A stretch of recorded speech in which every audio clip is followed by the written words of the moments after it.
ہم اپنی روح کو غذا کیسے پہنچائیں؟ تو یہ مسئلہ ہے نا، ایک ضرورت ہے نا ہماری. آج کی اس محفل میں وہ چند نکتے سمجھانے ہیں کہ جن سے روح کو غذا ملتی ہے، تاکہ ہم اس کو یاد رکھیں اور کوشش کریں ان اعمال کو زیادہ کرنے کی، روزانہ کرنے کی، تاکہ جسم کے ساتھ روح کو بھی غذا ملتی رہے. تو روح کی غذا اوپر سے آنے والے انوار و تجلیات ہے. چنانچہ سب سے پہلی چیز جس کی وجہ سے انسان کی روح کو غذا ملتی ہے، قرآن عظیم الشان. قرآن مجید کا پڑھنا، قرآن مجید کا سننا، یہ انسان کی روح کو غذا پہنچاتا ہے. اور دلیل قرآن عظیم الشان میں سے وَإِذَا قُرِئَ الْقُرْآنُ فَاسْتَمِعُوا لَهُ وَأَنصِتُوا لَعَلَّكُمْ تُرْحَمُونَ. یہ ترحمون کا لفظ سند ہے، سٹیمپ لگ رہی ہے، رحمت برستی ہے. اور وہ رحمت جسم کی غذا نہیں ہے، وہ رحمت دل کی غذا ہے، روح کی غذا ہے. جس قرآن مجید کو سننے سے رحمت برستی ہے، اس کو پڑھنے سے کتنی رحمت برستی ہوگی. یہاں تو کہا نا کہ جب پڑھا جائے تو تم سنو تاکہ رحمت برسے. تو سننے والے پر رحمتیں برس رہی ہیں، تو پڑھنے والے پر کیا رحمتیں برستی ہوں. تو اس کا مطلب یہ کہ ہم روزانہ فجر کی نماز پڑھا کریں، تو پھر سورہ یاسین پڑھا کریں، قرآن مجید پڑھا کریں، فوراً اپنی روح کو ناشتہ کروانے کی کوشش کیا کریں. اس لیے ابن تیمیہ رحمۃ اللہ علیہ فجر کے بعد اشراق تک مسجد میں بیٹھے رہتے تھے. لوگ کہتے تھے کیا وجہ ہے، آپ نے ناشتہ نہیں کرنا؟ تو وہ فرماتے تھے کہ تم اپنے جسموں کو ناشتہ کروا رہے ہو، میں بیٹھا اپنی روح کو ناشتہ کروا رہا ہوں. تو اس کا مطلب یہ کہ فجر کے بعد تلاوت کا کرنا، تسبیحات کا کرنا، ذکر کا کرنا، یہ انسان کے لیے باطنی غذا کا ذریعہ بنتا ہے. ہم میں سے کتنے ہوں گے جو اس کی باقاعدگی کرتے ہیں؟ الا ماشاء اللہ، معمولی نہیں. یعنی کھانے پینے کا تو معمول ہے، گھر کا بچہ بھی بتا دے گا اتنے بجے ناشتہ ہوتا ہے، اتنے بجے دوپہر کا کھانا اور اتنے بجے رات کا کھانا. لیکن روحانی غذا کا معمول ہی نہیں. تو معمول بنانا ضروری ہے. جتنے لوگ اولیاء بنے اس دنیا میں، یہ وہ لوگ تھے جو معمولات کرتے تھے باقاعدگی کے ساتھ، تب ان کو وہ نعمت ملی. اتفاقاً نہیں کوئی ولی بن جاتا، اس کے پیچھے محنت ہوتی ہے، تب اللہ کی رحمت متوجہ ہوتی ہے. تو معلوم ہوا کہ ہم تہجد میں اٹھیں، فجر سے پہلے یا فجر کے بعد، اس نیت سے یہ اعمال کریں کہ یہ چیز ہمارے لیے روح کی غذا بنے.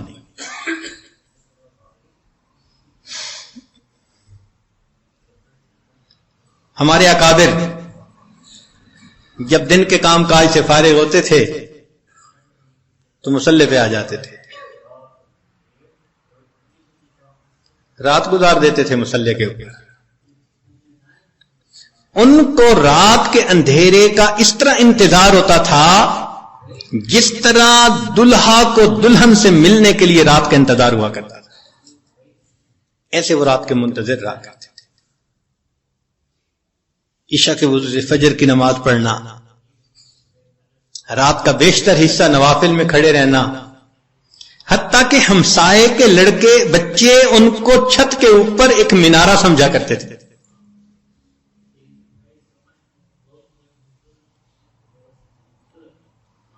تو اتنا تو وہ اللہ کی یاد کیا کرتے تھے نا، قرآن پڑھا کرتے تھے.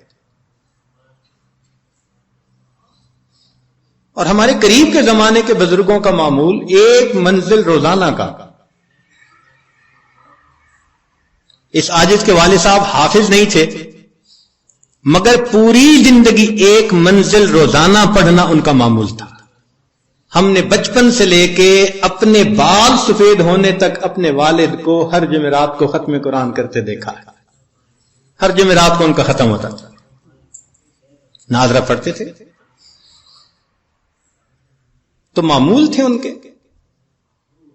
ہم بھی سوچیں اس کے اوپر کہ ہمارا بھی کوئی دن قرآن مجید کی تلاوت کے بغیر نہ گزرے۔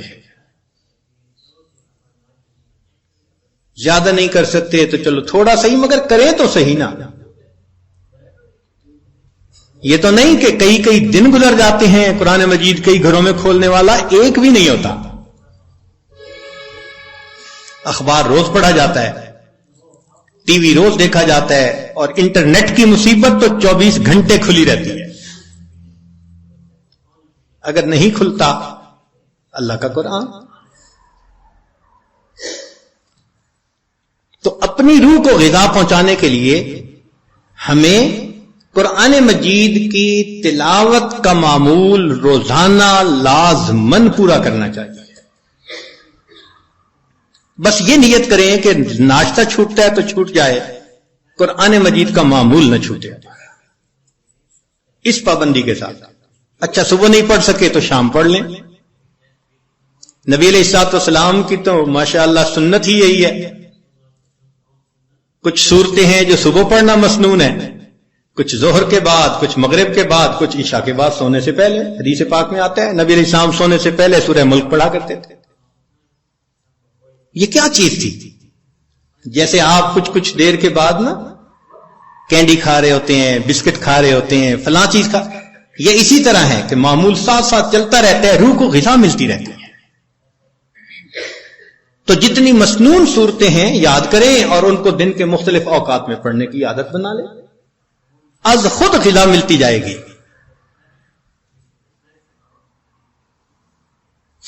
اور جو حافظ قرآن ہوں ان پر تو اللہ کی خاص رحمت، وہ اپنی منزل کے حساب سے پڑھیں۔ ہمارے اکابر تو ایک آیت پڑھتے تھے، پوری رات گزار دیتے تھے۔ پہلے یہ بات ذرا عجیب لگتی تھی کہ ایک آیت پڑھتے پوری رات، پھر ایک چیز نکل آئی جس کا نام ہے چنگم۔ ہم نے بعض بچوں کو دیکھا کہ جتنی دیر بیٹھے ہیں منہ چل رہا ہے، پوچھا بھئی یہ کیا مسئلہ ہے؟ کہنے لگے جی بس یہ چنگم ہے، اس کو چبانے میں مزہ آتا ہے۔ بھئی اگر ایک گھنٹہ ایک ہی چیز کو چبانے کا مزہ یہ پا رہے ہیں تو ہمارے اکابر بھی ایک آیت کو بار بار پڑھ کر کندے مکرر کا مزہ لیا کرتے ہیں، ان کو بھی مزہ آتا تھا۔ تو پہلی چیز جس سے ہم نے اپنی روح کو غذا پہنچانی ہے وہ کیا چیز ہے؟ قرآن مجید کی تلاوت کرنا۔ صرف ثواب کی نیت نہیں ہونی، ثواب تو ملے گا، یہ بھی نیت ہونی ہے کہ میں نے اس کو آداب کے ساتھ، توجہ کے ساتھ اس طرح پڑھنا ہے کہ اللہ کی رحمتیں برسیں اور میرے دل کی ظلمت کو دھو دیں۔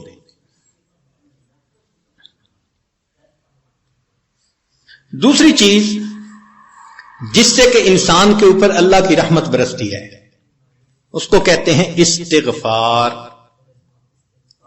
استغفر اللہ ربی من کل ذنب واتوب الیہ۔ قرآن مجید میں اللہ رب العزت نے حکم فرمایا واستغفر اللہ، استغفار کرو۔ ہمارے اکابر یہ معمول بتاتے ہیں روزانہ، استغفر اللہ ربی من کل ذنب واتوب الیہ۔ اس کو دن میں کم از کم 100 مرتبہ صبح، 100 مرتبہ شام، زیادہ وقت ہو تو 200 مرتبہ بھی پڑھ سکتے ہیں۔ مگر جب پڑھ رہے ہوں تو ذرا اپنے گناہوں پر ندامت بھی دل میں محسوس کریں۔ یہ نہ ہو کہ زبان پہ استغفار چل رہا ہے اور دن میں گناہوں کے خیال چل رہے ہیں۔ رابعہ بصریہ رحمت اللہ علیہ فرماتی تھی استغفارنا یحتاج الی استغفار، کہ ہم ایسا استغفار کرتے ہیں کہ اس کے اوپر ہمیں استغفار کرنے کی ضرورت ہے۔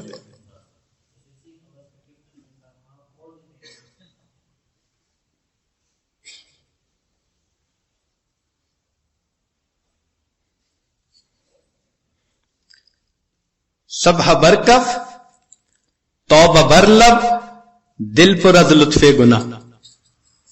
ہاتھ میں تسبیح، زبان پہ توبہ اور دل گناہ کی لذت میں پڑا ہوا ہے. معصیت را خن میں آیت بر استغفار ماں، میرے استغفار کے اوپر تو گناہ بھی کھڑا ہنس رہا ہے. تو ایسا استغفار نہ ہو. صحیح ندامت کے ساتھ ہم استغفار پڑھیں تو اللہ تعالی کی رحمت برسے گی. دلیل قرآن عظیم الشان، بات پکی. اللہ رب العزت شاہ فرماتے ہیں لولا تستغفرون اللہ لعلکم ترحمون. قرآن کی آیت. اگر یہ استغفار کرتے تو کیا ہوتا؟ اللہ تعالی رحمت برساتے. تو اس کا مطلب ہے یہ گارنٹیڈ بات ہے کہ استغفار کرنے سے اللہ تعالی کی رحمت برستی ہے، انسان کے روح کو غذا ملتی ہے.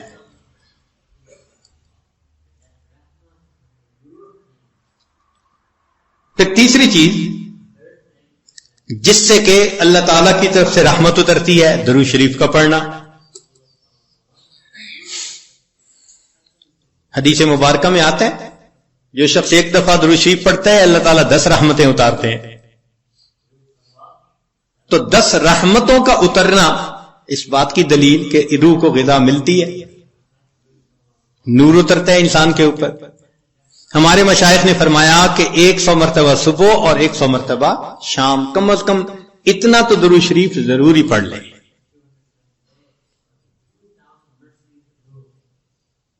ایک صحابی رضی اللہ عنہ پوچھتے ہیں اللہ کے نبی صلی اللہ علیہ وسلم میں کتنا درود شریف پڑھوں؟ فرمایا زیادہ پڑھ، چوتھائی حصہ. زیادہ پڑھو گے تو فائدہ زیادہ. اللہ کے نبی صلی اللہ علیہ وسلم آدھا حصہ. بھائی زیادہ پڑھو گے تو زیادہ فائدہ. 3 حصے. فرمایا اور زیادہ تو 4 حصے. جب انہوں نے کہا کہ میں پورا وقت درود شریف پڑھنے میں لگا دوں گا، نبی اسلام نے فرمایا اذن یغفر لک ذنبک، تیرے گناہوں کو بخش دیا جائے گا اور تیرے غموں کو تیرے سر سے اتار دیا جائے گا. تو درود شریف کے پڑھنے سے اللہ تعالیٰ گناہوں کو معاف کرتے ہیں اور دھو دیتے ہیں. صدیق اکبر اللہ عنہ فرمایا کرتے تھے کہ ٹھنڈا پانی آگ کو اتنا جلدی نہیں بجھاتا جتنا جلدی درود شریف کا پڑھنا انسان کے دلوں کی ظلمت کو مٹا دیتا ہے. سیدنا علی رضی اللہ عنہ فرمایا کرتے تھے کہ اگر اللہ تعالیٰ اور اس کے رسول صلی اللہ علیہ وسلم نے تسبیح، تکبیر، تحمید، تحلیل ان کے فضائل نہ بتائے ہوتے تو میں اپنا پورا وقت درود شریف کے پڑھنے میں گزار دیتا. تو ہم بھی درود شریف پڑھیں کم از کم 100 مرتبہ صبح اور 1 مرتبہ شام. اس سے کیا ہوگا کہ دل کو غذا پہنچ جائے گی.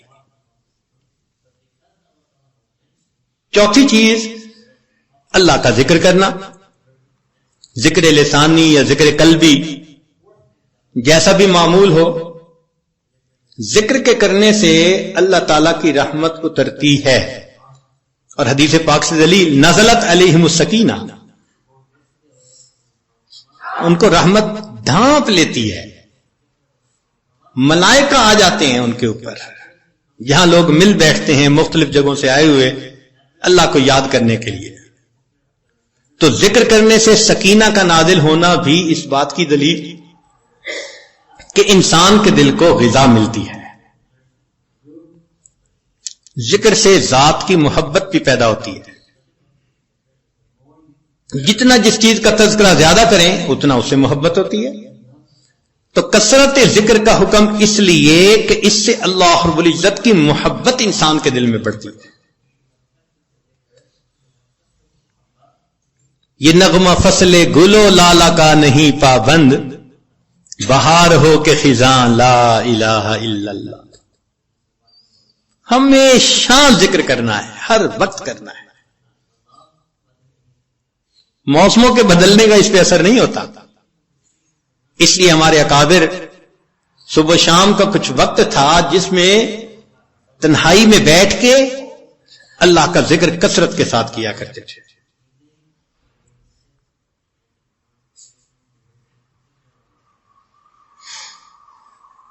پھر پانچویں چیز جس سے کہ انسان کے اوپر رحمت اترتی ہے وہ ہے اتباع سنت.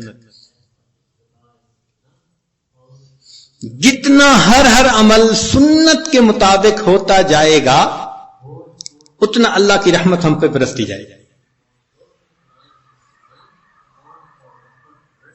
جتنا ہر عمل سنت کے مطابق. اس لیے ہمارے سلسلہ آ گیا نقشبندیہ میں بیعت ہونے کے بعد پہلا کام یہی بتاتے ہیں ہر کام کو سنت کے مطابق کرنے.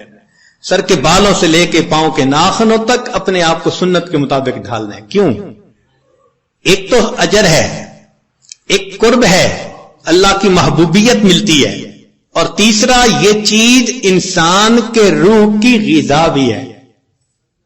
دلیل قرآن عظیم شان میں سے ارشاد فرمایا اطیعوا اللہ والرسول لعلکم ترحمون. اللہ اور اس کے رسول کی اطاعت کرو تو کیا ہوگا؟ تمہارے اوپر رحمت برسے گی. تو اتباع سنت سے بھی انسان پر رحمت برستی ہے.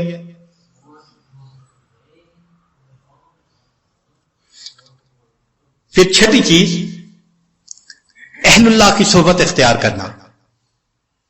قرآن مجید میں تو حکم دیا گیا یا ایھا الذین آمنوا اتقوا اللہ وکونوا مع الصادقین. یہ کونوا حکم ہے, اور حدیث پاک میں بھی حکم دیا گیا. نبی علیہ السلام نے ارشاد فرمایا علیکم بمجالسۃ العلماء واستماع کلام الحکماء فإن اللہ تعالی یحیی القلب المیت بنور الحکمہ کما یحیی الارض المیت بماء المطر.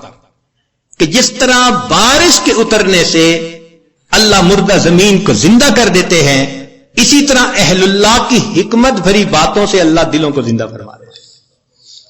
تو دلوں کو غذا کا ملنا حدیث سے ثابت. اس لیے تو فرمایا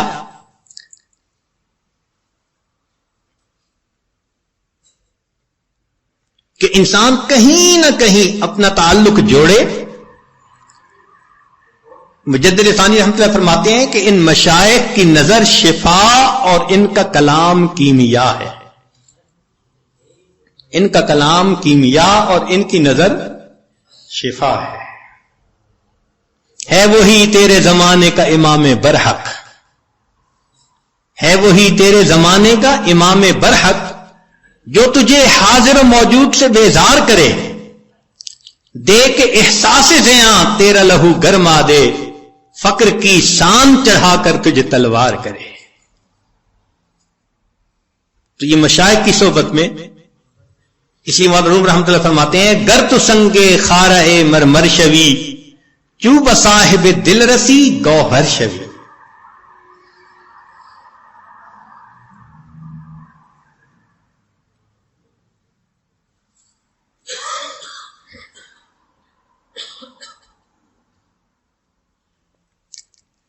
چنانچہ علماء نے لکھا ہے کہ ایسے مشائخ جن کو دیکھ کے اللہ یاد آئے, ان کی صفت ہوتی ہے رویتہ شفا و موعظتہ دوا. ان کی رویت شفا ہوتی ہے اور ان کی بات انسان کے لیے دوا ہوتی ہے. بلکہ فرمایا ينتفع برؤیتہ قبل روایتہ. یہ ایسے لوگ ہوتے ہیں ان کی روایت سے پہلے رویت سے ہی فائدہ ہو جاتا ہے بندے کو.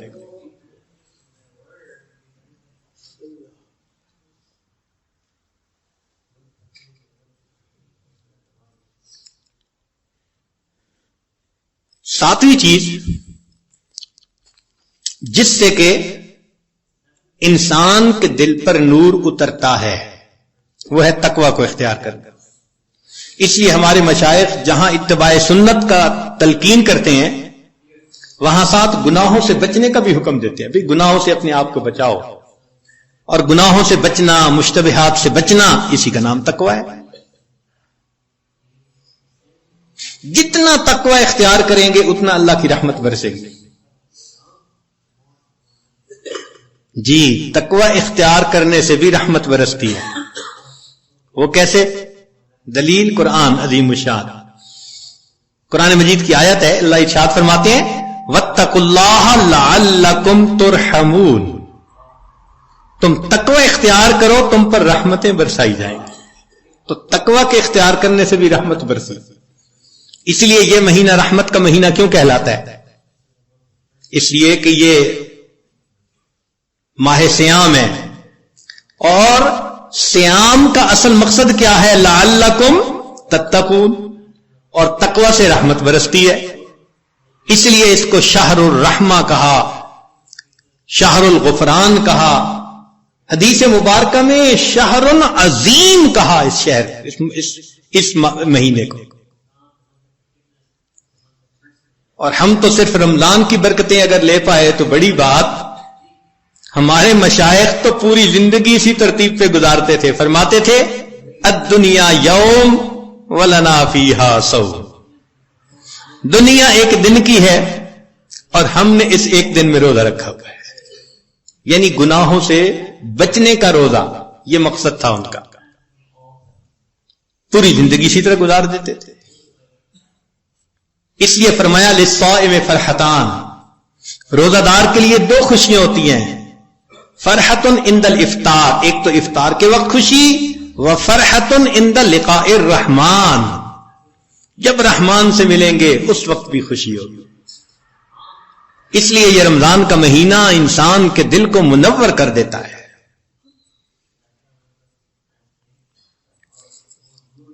ظاہر میں تو نظر آتا ہے کہ جی بھوکا رہنا پڑے گا، مگر کہاں بھوکا رہنا پڑتا ہے؟ اگر اوور آل دیکھیں تو رمضان میں انسان زیادہ کھاتا ہے، اور جتنی نعمتیں رمضان میں ملتی ہیں باقی مہینے میں تو ملتی نہیں ہے.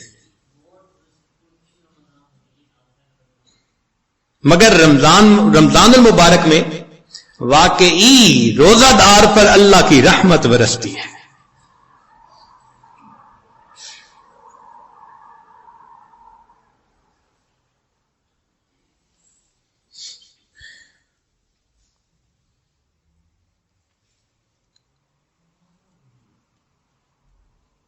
پھر نویں چیز کہ انسان اللہ رب العزت سے دعا بھی مانگے، یہ اعمال بھی کرے اور ان اعمال کو کر کے اللہ تعالی سے دعا بھی مانگے.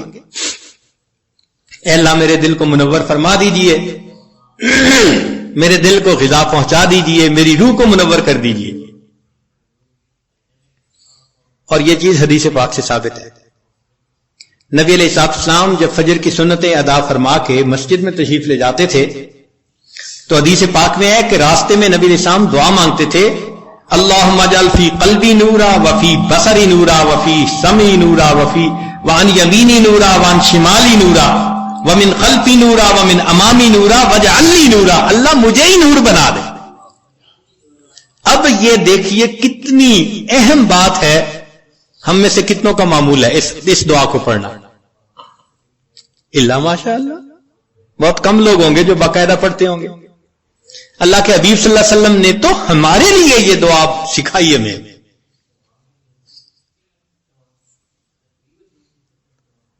دنوں پہ دن گزر جاتے ہیں، مہینوں پہ مہینے، یہ دعا مانگی نہیں ہوتی. اللہ کے حبیب صلی اللہ علیہ وسلم دعا مانگ رہے ہیں اللہم اجعلنی، اللہ مجھے ہی نور بنا دے. آج وقت ہے اس نور کو حاصل کرنے کا. اگر دنیا میں اس نور کو حاصل نہ کیا تو پھر قیامت کے دن پریشانی ہوگی. اس لیے جو نیک کام کرتا ہے، شریعت و سنت کی اتباع کرتا ہے، اللہ تعالیٰ کا قرب حاصل کرتا ہے تقوی کے ذریعے، تو فرمایا افمن کان میتا فاحییناہ، اور وہ جو مردہ تھا اس کو ہم نے زندہ کیا، وجعلنا لہ نور، اور اس کو ہم نے نور عطا کیا، یمشی بہ فی الناس، اس نور کو لے کے وہ انسانوں میں چلتا ہے اور دین کی دعوت کا کام کرتا ہے. تو اس نور کو دل میں لینا یہ انتہائی ضروری ہے ہمارے. اور اس نور کو لینے کی جگہ فقط یہ دنیا ہے. اس کے بعد یہ نور نہیں مل سکے گا. اس کی مثال یوں سمجھ لیجئے، انسان کے بدن کے بننے کی جگہ ماں کا پیٹ. اگر بچہ اس طرح سے پیدا ہو کہ دونوں آنکھیں نہ بن سکیں تو دنیا کا کوئی ڈاکٹر دنیا میں آنکھیں نہیں بنا سکتا. کئی بچوں کی انگلیاں، ان کی گروتھ پوری نہیں ہوتی تو دنیا میں آنکھیں پوری نہیں ہو سکتی، کیونکہ ماں کا پیٹ اس کی گروتھ کی جگہ ہے. اگر پوری ہو گئی تو بہت اچھا، اگر نہیں تو پھر وہ کمی رہے گی. یہی حال انسان کی روح کے معاملے کا، کہ روح کے بننے کی جگہ یہ زمین و آسمان کا پیٹ ہے. بن گئی روح تو بہت اچھا، نہ بنی تو آگے جا کے نہیں بن سکے گی. چنانچہ قیامت کا دن ہوگا تو ایمان والے اپنے نور کو لے کر اللہ کے حضور جائیں گے. یوم تری المؤمنین والمؤمنات یسعی نورہم بین ایدیہم وبایمانہم. ایمان والوں کا نور دائیں اور بائیں ان کے سامنے. جنہوں نے محنت کی ہوگی، 1000 واٹ کا بلب جیسے جلا ہوتا ہے ایسے ان کا نور ہوگا. اور نور چونکہ پھیلتا ہے تو اس لیے ارد گرد منافق بھی ہوں گے. اوپر سے تو بڑے نیک بنتے تھے اور اندر اندر سے غفلت کی زندگی، دورنگی کی زندگی. وہ پھر کہیں گے انظرونا نقتبس من نورکم، ذرا ہماری طرف بھی توجہ کیجئے، ہم آپ کے نور سے فائدہ اٹھائیں. تو ان کو وہاں کیا کہا جائے گا؟ قیل ارجعوا وراءکم فالتمسوا نورا. جاؤ دنیا میں، یہ نور تو دنیا سے ملا کرتا تھا. تو نور ملنے کی جگہ تو یہ دنیا ہے. یہ ہماری خوش نصیبی ہے کہ ہم ابھی زندہ ہیں. اپنے دلوں کو منور کرنا چاہیں تو ہم دلوں کو منور کر سکتے ہیں. جیسے نبی علیہ السلام نے اپنی ایک صحابی کے بارے میں فرمایا، اس کا سینہ تو گلے تک نور سے بھرا ہوا ہے، نور ایمان سے. الا مشاشہ، فرمایا گلے تک اس کا سینہ نور ایمان سے بھرا ہوا ہے. ایسے نور ہمارے اندر آ جائے نا تو وہ تو ہم اسی دنیا میں ہی حاصل کر سکتے ہیں. اور اگر اس دنیا میں غفلت کی زندگی گزاری، گناہوں کی زندگی گزاری، پھر رب کریم فرماتے ہیں وَمَن لَّمْ يَجْعَلِ اللَّهُ لَهُ نُورًا فَمَا لَهُ مِن نُور. پھر اس کے لیے نور نہیں ہوگا.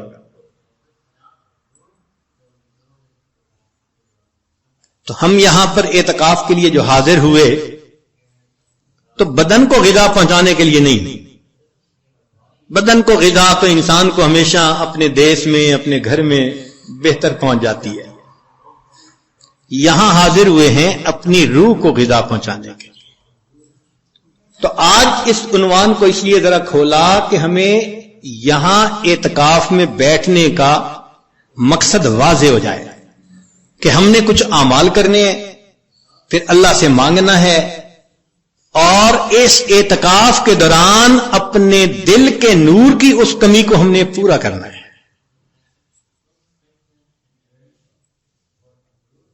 اور اگر اس کمی کو پورا نہ کر پائے اور زندگی کا وقت گزر گیا، پھر حسرت اور ندامت کے سوا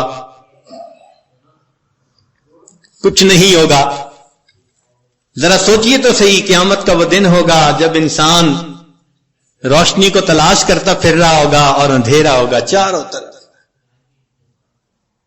اور پھر اگر حکم دے دیا گیا کہ اس کو لے جاؤ جہنم میں، اللہ اکبر کبیرہ. روح البیان تفسیر میں لکھا ہے کہ 10 جانور جنت میں جائیں گے. ایک بقرہ، گائے جائے گی جس کو ذبح کرنے کا موسیٰ علیہ السلام کو حکم ہوا تھا. یونس علیہ السلام کی حوت مچھلی. القبش اسماعیل علیہ السلام کا، ان کی جگہ جو مینڈا ذبح ہو گیا تھا وہ بھی جنت میں جائے گا. اجل ابراہیم علیہ السلام کا، جس کو وہ بھون کے لائے تھے فرشتوں کو کھلانے کے لیے. نملہ سلیمان علیہ السلام کے لشکر کو دیکھ کر جس چیونٹی نے بات کی تھی، النمل ایتھا النمل ادخلوا مساکنکم، وہ چیونٹی بھی جنت میں جائے گی. ہدہد جس نے سلیمان علیہ السلام سے گفتگو کی تھی وہ پرندہ بھی جائے گا. صالح علیہ السلام کی ناقہ اونٹنی بھی جنت میں جائے گی اور نبی علیہ السلام کی ناقہ بھی جنت میں جائے گی, اور عزیر علیہ السلام کا گدھا بھی جنت میں جائے گا, اور 10واں اصحاب کہف کا کتا بھی جنت میں جائے گا. اب ذرا غور کیجئے وہ کیا منظر ہوگا کہ یہ جانور تو جا رہے ہیں جنت میں, اور جس کو اللہ نے آنکھیں دی, دل دماغ دیا, نعمتیں دی, وہ انسان اپنی غفلتوں کی وجہ سے جہنم میں.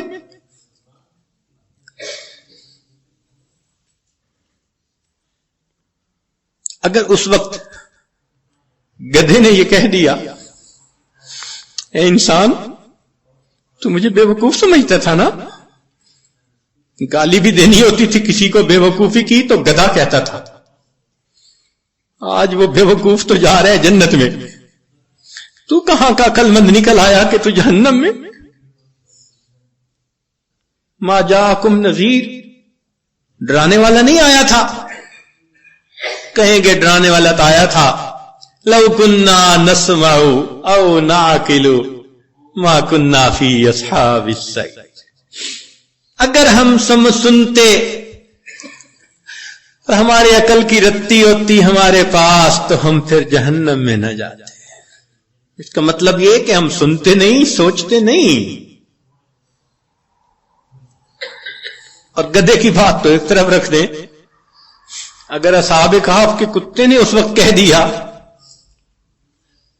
کہ تم تو مجھے ذلت کی نظر سے دیکھتے تھے نا, اور میرا نام تو گالی تھا نا, اور میری حالت تو یہ تھی تم خشک ٹکڑا کھلاتے تھے, میں تمہارا در نہیں چھوڑتا تھا, اور تمہیں جو پروردگار روز نعمتیں کھلاتا تھا تمہیں اس کا در یاد نہیں آتا تھا. میں ایک روٹی کی خاطر تمہارے گھر کا ساری رات جاگ کے پہرا دیتا تھا, اور تم اپنے رب کی عبادت کے لیے رات کو 2 نفل پڑھ نہیں سکتے تھے. کتا جنت میں جا رہا ہوگا اور یہ حضرت انسان غفلت کی زندگی گزارنے کے بعد جہنم میں جائے. چہ جائے کہ وہ وقت آئے جب انسان حسرت کرے اور اس کا علاج کوئی نہ ہو. ہمیں چاہیے کہ آج ہم اس کی حقیقت کو سمجھیں, اور جس طرح روح کو اپنے جسم کو غذا پہنچانے کے لیے فکر مند ہیں, ہم اپنی روح کو بھی غذا پہنچانے کے لیے فکر مند ہو جائیں. چنانچہ یہ 10 دن کا قیام یہ بہت فکر مند ہو کے گزارنے کی بات ہے. باتیں کرنے نہیں آئے, قصے کہانیاں کرنے نہیں آئے, حال احوال سننے نہیں آئے, بہت سنتے رہتے ہیں. ہاں اللہ کو منانے کے لیے آئے ہیں. جو گناہوں کے اثرات دل پر ہم آج تک لگا بیٹھے ان کو دھلوانے کے لیے آئے. تو اس کا طریقہ یہ ہے کہ جب اجتماعی عمل ہوں تو اس میں جڑیں, جب انفرادی عمل ہوں تو اپنے وقت پہ انفرادی عمل کریں, لیکن ہر بندے کو ایک فکر لگی ہوئی ہو. ایک ایک منٹ کو آپ کیش کروانے کی کوشش کریں. مسافر کی دعائیں بھی قبول ہوتی ہیں اور مسافر پر اللہ کی رحمت بھی ہوتی ہے. تو اعتکاف میں آنے والے مسافر بھی ہیں, اور جب ایک جگہ پر ہوں اور سب اللہ کے حضور متوجہ ہوں تو اللہ کی رحمتیں اور زیادہ متوجہ ہوتی ہیں. حدیث پاک میں ہے نا, من بلاد شتیٰ وقبائل شتیٰ, مختلف شہروں سے مختلف قبیلوں کے لوگ جب ایک جگہ آ کر اکٹھے ہوتے ہیں اللہ رب العزت کو یاد کرنے کے لیے, تو فرشتے اتنا اترتے ہیں کہ آسمان تک ان کا تانتا بن جاتا ہے. اور رب کریم اتنا خوش ہوتے ہیں ان سے کہ جب فرشتے واپس جاتے ہیں تو ان سے کارگزاری سنتے ہیں. تم نے میرے بندوں کو کس حال میں پایا. وہ تو جانتے ہیں مگر ان سے کہلوانا چاہتے ہیں, اور بالآخر فرماتے ہیں کہ اچھا ان کو کہہ دو کہ یہ بخشے بخشائے اپنے گھروں کو چلے جائیں, میں نے ان کے گناہوں کو ان کی نیکیوں میں تبدیل کر دیا. یا اللہ کچھ تو وہ بھی تھے راستہ گزرنے والے ویسے ہی کھڑے ہو گئے تھے. رب کریم اتنا خوش ہوتے ہیں کہ فرماتے ہیں اچھا ہم قوم لا یشقا جلیس, ایسے لوگ ہیں ان کے پاس بیٹھنے والا بدبخت نہیں ہوتا. تو جب پاس بیٹھنے والا بدبخت نہیں ہوتا تو جو خود اس قوم میں شامل ہوں وہ کیسے بدبخت ہو سکیں گے؟ اور ہمارے مشائخ نے لکھا کہ بدبخت وہ ہوتا ہے جو ایمان کے بغیر دنیا سے چلا جائے. تو یہ حدیث پاک اشارہ کر رہی ہے کہ ایسی محفلوں میں بیٹھنے والا بندہ بالآخر دنیا میں ایمان کی سلامتی کے ساتھ چلا جاتا ہے. تو ان محفلوں کی قدر کریں، فکر کریں.